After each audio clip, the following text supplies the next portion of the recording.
Good morning, we'll say. Okay. Now, I'm looking around. I move my books.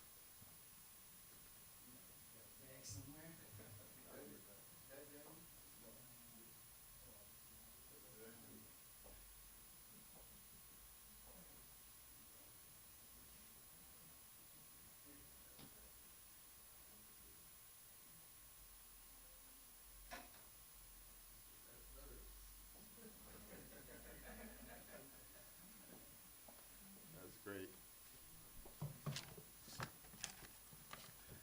Good morning, we'll say. So we getting towards the afternoon now.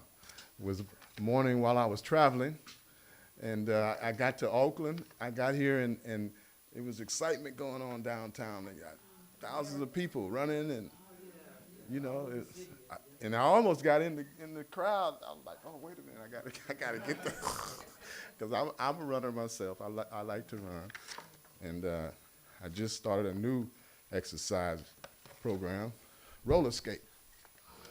I mean, it's old, but it's new. See, it had been 30 years since I skated, and I started in January 11 or 11. I gave a guy some copies of my music, DJ. Came back, he said, man, I played your music. 800 people was there, and they liked the music. I said, well, where is this at? I need to go check it out. He said, it's a roller skate rink. I'm like, oh, man. So, I went and, of course, and checked the scene out. I had so much fun. I got such good exercise, and I had been looking for alternatives. So riding and running, and it was really good. And so I had the guy make me some skates. That night, I said, you got to make some, because he makes skates. And just briefly, if you guys remember a movie in the '90s, Little Bow Wow did Roll Bounce. Well, this guy, he was on the set of that movie in Arizona for 8 weeks. He made all the skates, and he taught them the moves. And he's paid 8 grand a week. So this brother lives in Stockton. All his kids skate. He's around 58, do exhibitions all over. So got me started. And I took a buddy of mine a few months back, and he had so much fun. Didn't skate, but he's telling everybody still today, I had so much fun without participating in the actual event. Because, you got people there. You got the honeys, the bunnies, the guys, the DJs, the brothers, and it's like a reggae concert, peaceful. It's adult skate. So we talking about 11 in the evening till 3 in the morning. It's really, really a blessing for me. I mean, sweat, exercise without effort, just fun. So big part about it, people my age, my mama's age. I was like, this way you guys hang out and get your workout. So it's really a good thing. It's catching on. People are like really excited about it in town. So that's another one for the books. But I am blessed this morning. I'm blessed. Are you blessed? Yes. No less. We are all blessed to be here, to have that breath of life, the air. Uh, I missed a little part of the meditation this morning. I got there. I was trying to work my way down. I was upstairs putting in some focus. I say focus because I heard a few things in the class today that were significant for me. And one of them was when we talked about the scholars, our scholars in the universe and in our world, and how some of the scholars, and a few of them might have passed, but he was saying, Brother Manu, how they were disappointed at the end of their journey in this life, and towards the end, the disappointment of the state of the race, I would imagine. And I thought about that quite a bit, enough to make me say something now. And what I was thinking is that, when we get tired and want to pass on, the baton, sometimes it might not be obvious. It might not be obvious. We tend to like, human beings tend to like immediate gratification. I mean, that's just a part of, how we are. But if we look around us, and I say us as well say people, we can see, the children the young people, the next generation, taking the baton. I mean, I can see it. I can see it in my grandkids. I can see it in the kids that have grown up in Oakland, Sacramento, and the ones that are now turning young adults. I mean, it's a difference. There's a difference in those children.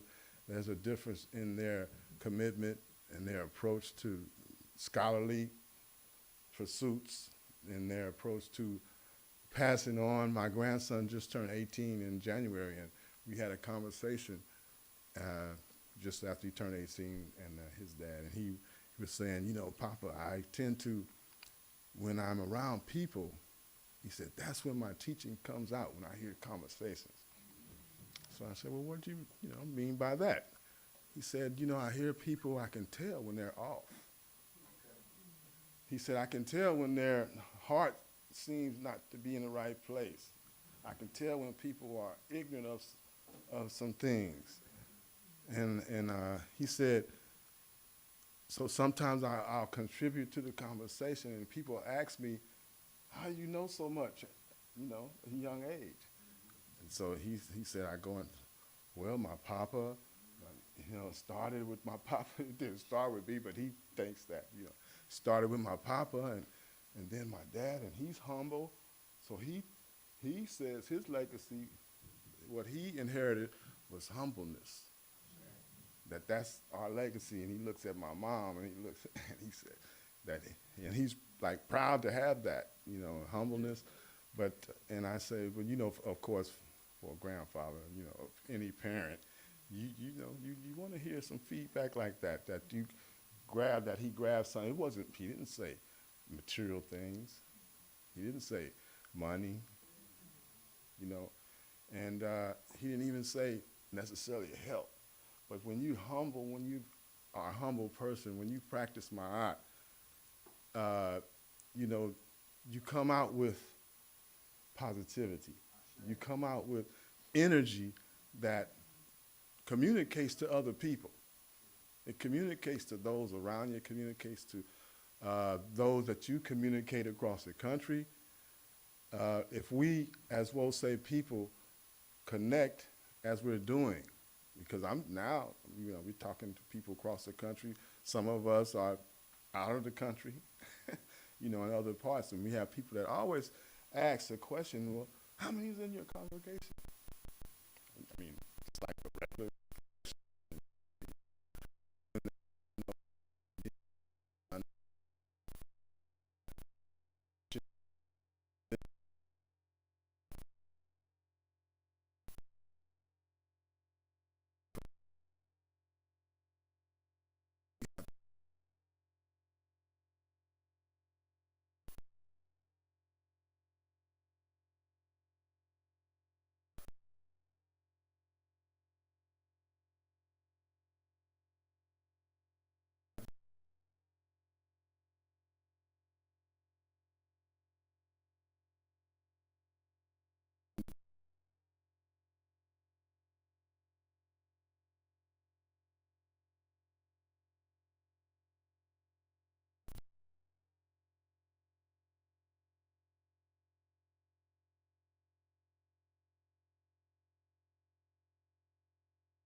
connect to our past. We have to connect to our ancestors. We have to connect to culture.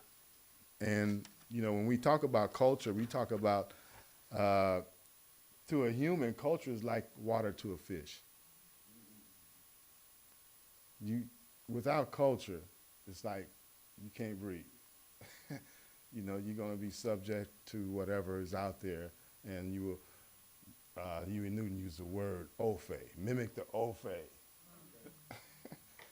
I never did find that in the dictionary. I looked for it for years, but we know what he's saying, and that's what will happen if you don't know self. If you have no knowledge of self, uh, it's actually when we look at just what happened just recently, the Pope being elected, and it's fascinating because the ritual that they go through to choose the Pope is how they chose the in England. I mean in Egypt, back in Kemet. Okay, except one big thing I was off with that. It was the priestesses, women who chose the leader. These group of men who actually chose the Pope hardly know each other, except like we know them through the news and paper or whatever.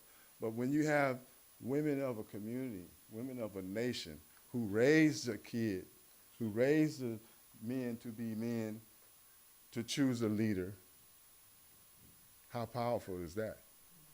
They know his character. They know his deeds. They know his potential.